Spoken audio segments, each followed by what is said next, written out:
Gimana itu distribusinya iya. ya? Semuanya warga sini dari RT sana semua dapat alhamdulillah. Itu ada kupon?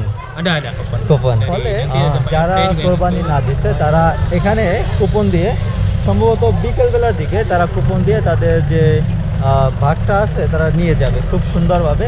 এখানে কোনো লজ্জার বিষয় মুবারক, ঈদ মুবারক, ঈদ মুবারক।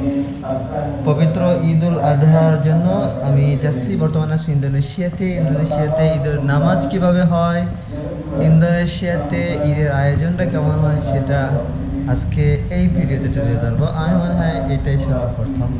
তো এখন বর্তমানে আমার যে দোকানের ভিতরে আছি এবং অলরেডি আমি প্রিপারেশন করে মানে হয়ে গেছে অলরেডি। এখন জাস্ট নামাজের জন্য যাব। সেখানে ইতিপূর্বে ঈদের নামাজ আমি এখানে পড়ছি, যেরকম ঈদ উল ফিতর, সেই জায়গাটা থেকে এখন চাইতেছি যে আমি ইতিপূর্বে কাউকে দেখাতে পারি নাই কী অবস্থা আছে বা অনেক একটা আগ্রহের জায়গা আছে, সেই জায়গা থেকে আজকে এই উদ্যোগ। তো চলুন কি আছে দেখা যাক। يا من أتيت فزدت حبنا أسعدتنا وجمعت شملنا أنت هدية من الله لنا بعد انتظارنا لك طول السنة فيك السرور والهنا حمدا لك يا ربنا عيد سعيد let's enjoy this happy day عيد مبارك come on let's celebrate عيد سعيد let's enjoy this happy day عيد مبارك come on let's celebrate let's celebrate Allah Allah thank you for this day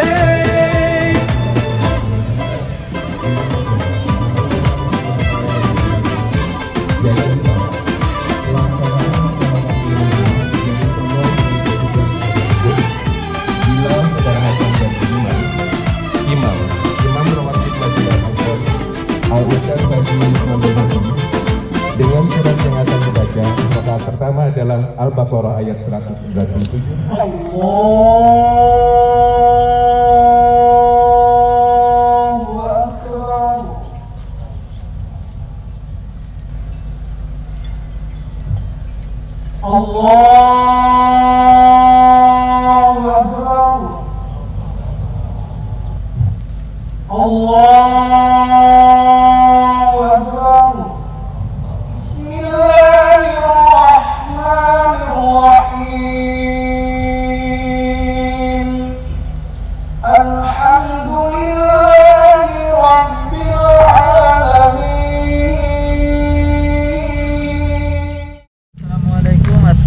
ঈদের দ্বিতীয় দিন চলতেছে এবং এখানে আমি আসছি মসজিদে না মসজিদুল হারিরায়া, যাই হোক এখানে আসছি। আজকে ঈদের দ্বিতীয় দিন। নর্মালি ইন্দোনেশিয়ার অধিকাংশ জায়গায় ঈদের প্রথম দিকেও হয় কোরবানিগুলো এবং দ্বিতীয় দিনও হয়। এখানে আমি দেখাবো আজকে ঈদের এখানে যে কোরবানির সিস্টেমটা কি এবং এখানে যে কোরবানি দেয় তার আরও কিছু এখানে রুলস আছে যেগুলো খুবই ইউনিক এবং খুবই কী বলে একেবারে ভালো লাগার বিষয়, সেগুলো আমি শেয়ার করবো এখানে। চলুন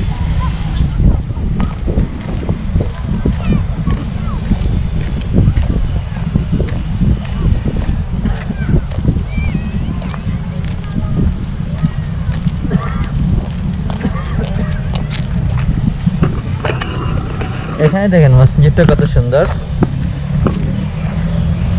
জায়গাগুলো এখন পর্যন্ত সব নতুন জায়গাটা।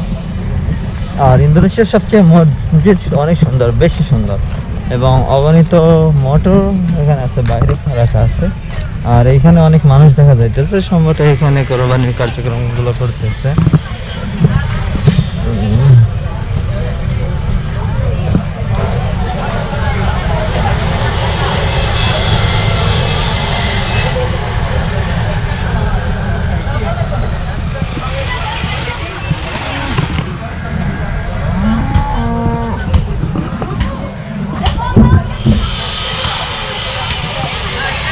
এখানে হলো এই এলাকায় যতগুলো কোরবানি দিছে সবাই একত্রিত হয়ে এই জায়গাটায় আসছে এবং এখানে এই যে কি বলে মসজিদ কমিটি আছে, সেই মসজিদ কমিটির মাধ্যমে হলো তারা গরুর কাটা, গরু বা ছাগল সব কাটা চূড়া যেখানে যা আছে সব করে এইটা প্রত্যেকের ঘরে ঘরে পৌঁছে দিবে হলো এই মসজিদ committee. yang di pohon nomor berapa? তো মসজিদ কমিটি এটা প্রত্যেকের ঘরে ঘরে পৌঁছে দিবে। তাহলে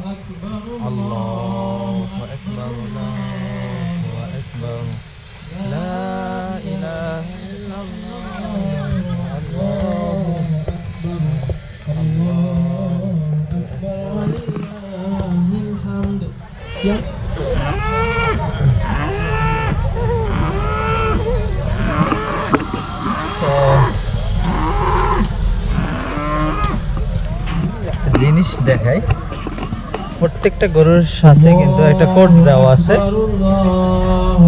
এবং কি বলে আমি একটু সামনে যাই আরো।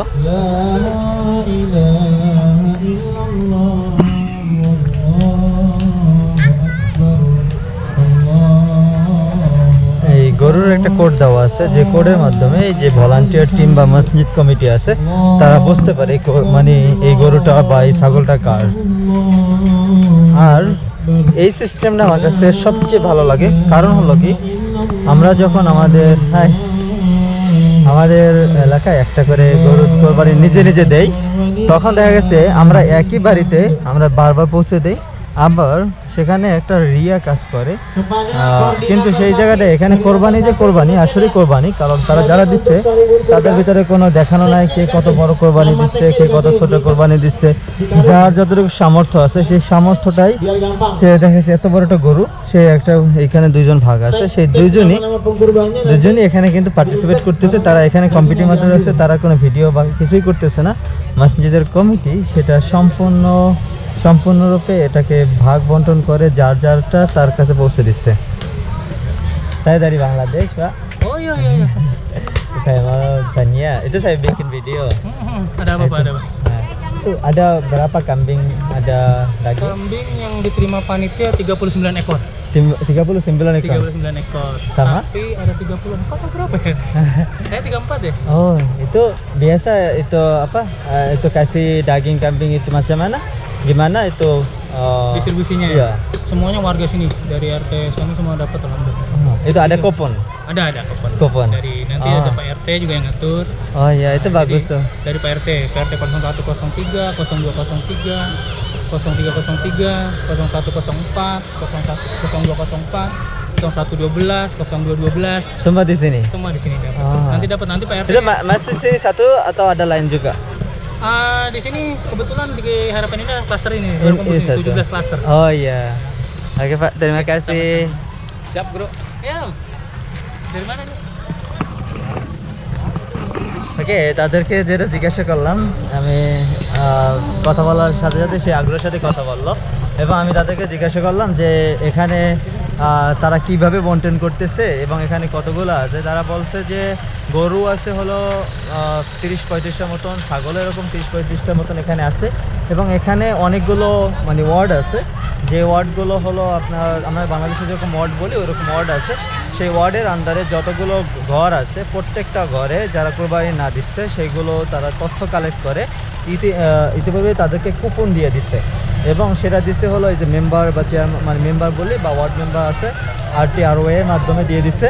ফলে যারা কোরবানি না দিচ্ছে তারা এখানে কুপন দিয়ে সম্ভবত বিকেলবেলার দিকে তারা কুপন দিয়ে তাদের যে ভাগটা আছে তারা নিয়ে যাবে খুব সুন্দরভাবে। এখানে কোনো লজ্জার বিষয় নাই এবং যারা নিচ্ছে সেটা মধ্যবিত্ত হতে পারে এবং নিম্নবিত্ত হতে পারে। সবচেয়ে বড় কথা হলো তারা কোরবানি দেয় নাই এবং তারাই নেওয়ার জন্য যোগ্য। যেটা বাংলাদেশে হয় মধ্যবিত্ত যারা আছে তারা কিন্তু এই কোরবানির যে গোস্ত আছে বা নিতে পারে না। এর কারণ হলো একটা হীনমন্যতা কাজ করে, কিন্তু এই জায়গাটায় সেটা না। এই জায়গাটায় তারা যারা কোরবানি দিচ্ছে তাদের ভিতরেও কোনো অহংকার নাই, তারা সব কিছু এখানে দিয়ে গেছে। যখন কোরবানিটা দেওয়া হয় তখন তারা পাশে দাঁড়াইয়া থাকে মানে এখান থেকে কল করা হয়, ভলান্টিয়ার টিমের মাধ্যমে কল করা হয় এবং যে ওয়ানার আছে সে দাঁড়াইয়া থাকে, পাশে দাঁড়াইয়া থাইকা দেখে যে কোরবানি হয় এবং এই ভাগ বাটনার সময় সে দাঁড়াইয়া দেখতে পারে। দেখার পরে যে কষ্ট হয় কি তার ভাগটা সে পেয়ে যায়।